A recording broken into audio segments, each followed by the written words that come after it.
Straight ahead on 12 News, Minnesota companies and their urgent need for skilled workers. See how a local college could play a major role in filling the gap. Then, Darkness Day arrives as hundreds of people rev up for surly fever. But first, a dispute in court over whether the Prairie Seeds Academy soccer team can play in the state tournament. 12 News starts right now. A Hennepin County judge rules against Prairie Seeds Academy's effort to play in the state soccer tournament. Earlier this week, the State High School League ruled that the school could not play in the tournament because it had used an ineligible player all season.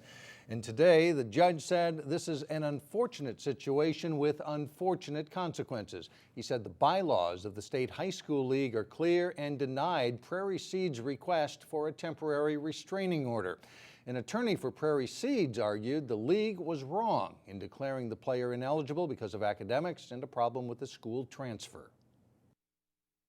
We believe that the transfer form was done properly and that the student was properly on the team. So for them to now disqualify the entire team and all these boys that have worked so hard for this is just wrong.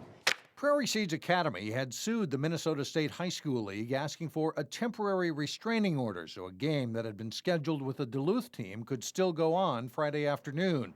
While the judge was deciding the Prairie Seeds case, the Duluth team boarded a bus around noon today in case the ruling went in Prairie Seeds' favor.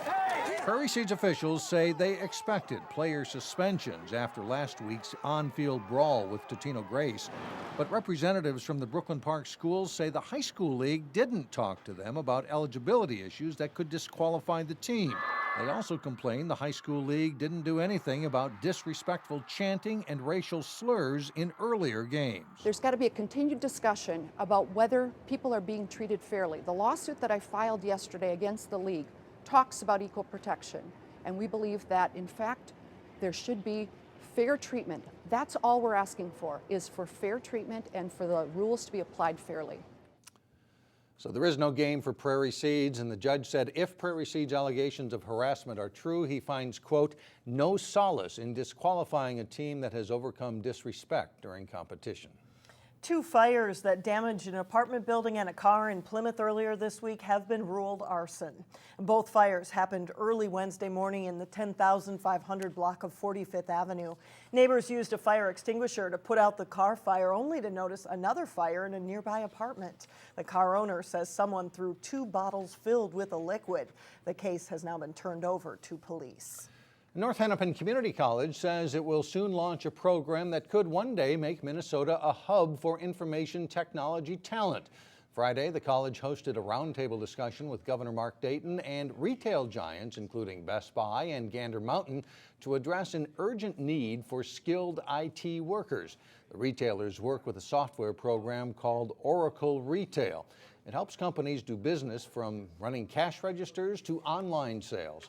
Retailers are helping North Hennepin develop curriculum to train students specifically to use this program. If we could have this class started tomorrow, we've got commitments from these industry partners that they would put their employees in our class without hesitation.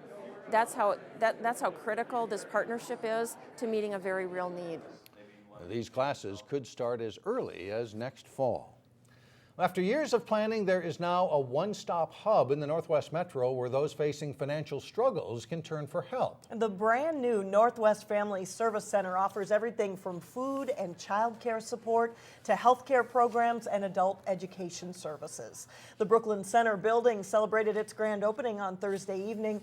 For those in need of social services, they now can get help close to home rather than having to make multiple stops in downtown Minneapolis. There's a lot of things here that will just make life easier for folks in trouble. And if you're in trouble, the last thing you need is 3 stops, 3 office visits, a number of appointments, and confusion. So hopefully we won't have as much confusion.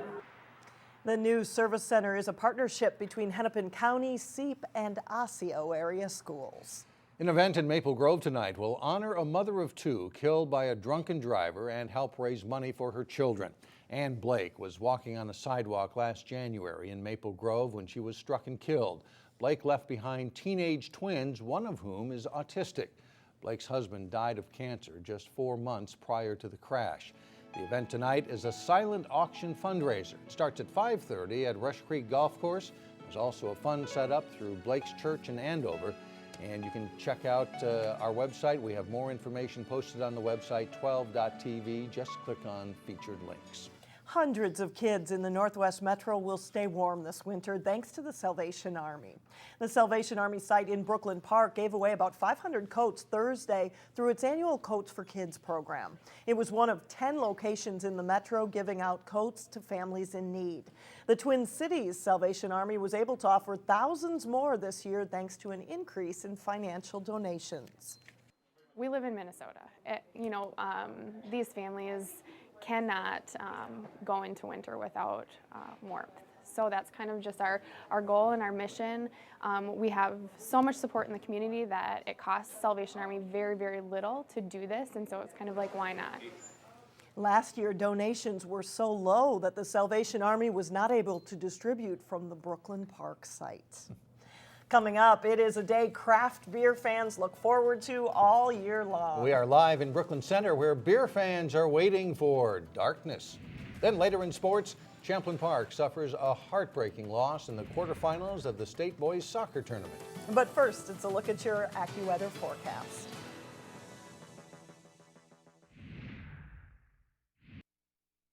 Well, there are beer fans, and then there are Surly fans. It is a big weekend for the Brooklyn Center beer maker, and Renee Bonneau is live in Brooklyn Center right now, where Surly fans are anxiously awaiting a new brew, and there it is. That's right, Mike and Alex are taking a look at the design for the 2012 bottle of Darkness. People come from miles around, line up overnight to be able to get a chance to buy just 6 bottles of this stuff. Ed Bremer is one of them. He's come for the last few years, and Ed, it's more of a movement than anything. Tell us. Yes, it is. What it is there's a lot of people that enjoy drinking this beer, and craft beer is just kind of taking the nation by storm. People that enjoy the good taste of the beer, and Surly does probably one of the best beers in the country. And this has notes, I've heard cherry, I've heard toffee, chocolate, and you have proven to me this afternoon that it's not just about drinking, that's just the beginning. You guys are cooking with it. Correct. We have a bunch of different meats that we actually take. We infuse meats with the Darkness. We created a sausage that has a beef, pork, veal, and Darkness. And it's really, beer is so multifaceted that you can do so many things with it. You can incorporate it into just about anything that you use water in. Wonderful, and I saw mustard too, so you've got sauces in it too, and of course you have Surly's beer. A meal wouldn't be complete without that, according to you guys. So thank you so much, Ed, for joining us and for chatting with us for a little bit. And of course, if you take a look, everyone is lined up down the street already. Surly said you couldn't line up until 3:30 this afternoon. They came a little bit early, but they are here, and they're going to be here at least until tomorrow morning. And we are live here in Brooklyn Center. These guys are going to be here for a while. We're going to head out after this, but tomorrow the festivities begin, the official ones, at 11 a.m. We'll throw it back to you guys in the studio. They are getting an early start. 11 o'clock. Thanks so much. Well, coming up, one final fall tip before you put away the garden hoses for the winter. But first, in sports, some of the area's top cross-country runners compete for spots in the state cross-country meet. John Jacobson has that and more when we come back. Kind of chilly for cross-country runners, but I guess none of that matters if you go to state, right? You run well, you don't matter on the weather. And we have some very good runners competing Thursday. It is the biggest race of the season for many high school cross-country runners. Only the best qualify for state out of the section meets. Anoka was the site Thursday for the Section 5 AA races.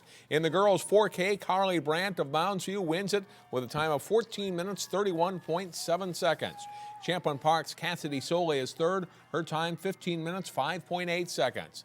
Maple Grove's 7th grader Tia Johnson finishes in 10th place, and she and Soley both qualify for state. In the boys' race, Brendan Sage of St. Michael Albertville takes gold with a winning time of 15 minutes, 48 seconds for the 5K race. Totino-Grace's Joe Lozelle is second. A trio of Maple Grove runners finish in the top 10. Sean Heaton, Mitchell Dickerson, and Ryan Graham take 6th, 7th, and 8th place for the Crimson. All of those guys qualify for state. Here are the final boys team scores. Centennial and Mounds View are the section state team qualifiers. Maple Grove finishes third. Among other local schools, Totino-Grace is 6th, Osseo 7th, Rogers 8th, Champlin Park 12th, and Park Center 15th. In the girls' meet, Totino-Grace is the team champion. The Eagles and Mounds View are the state team qualifiers. Maple Grove finished 5th overall, Park Center 7th, Osseo 8th, and Champlin Park 10th. The state meet is next Saturday in Northfield. The unbeaten Champlin Park boys soccer team earned the top seed for the state Class AA tournament.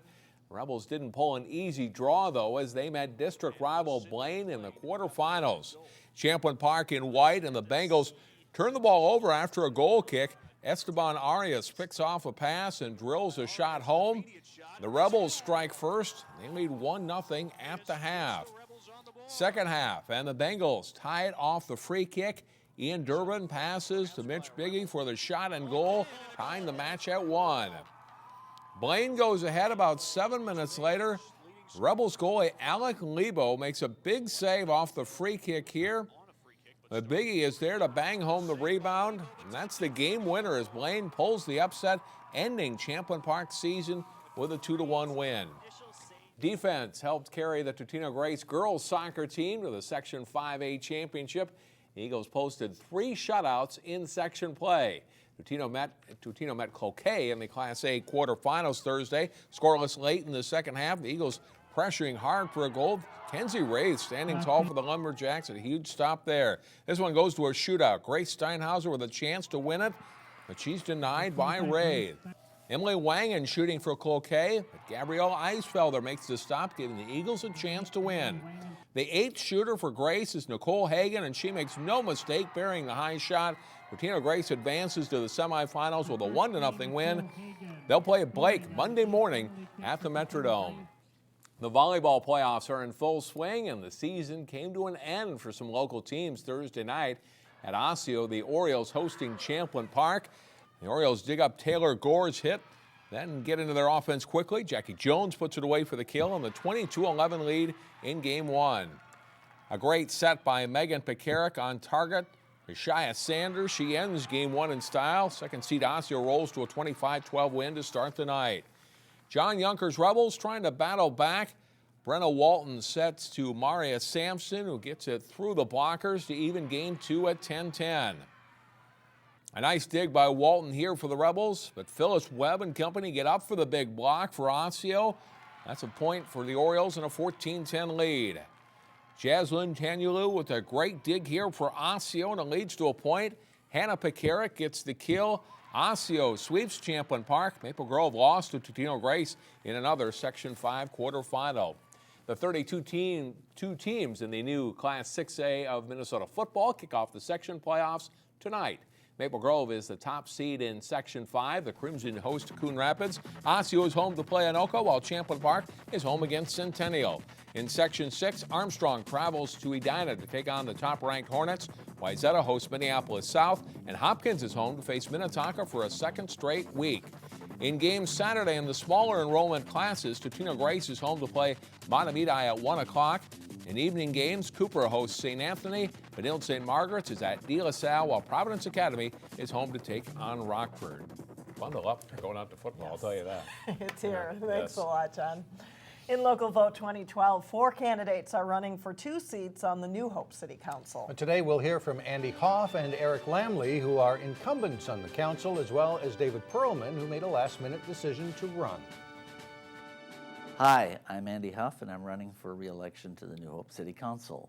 Serving New Hope residents has been a privilege. Working together to find solutions to our problems is challenging and rewarding. I want to continue to be your voice on the City Council. Together we can find solutions and improve our city.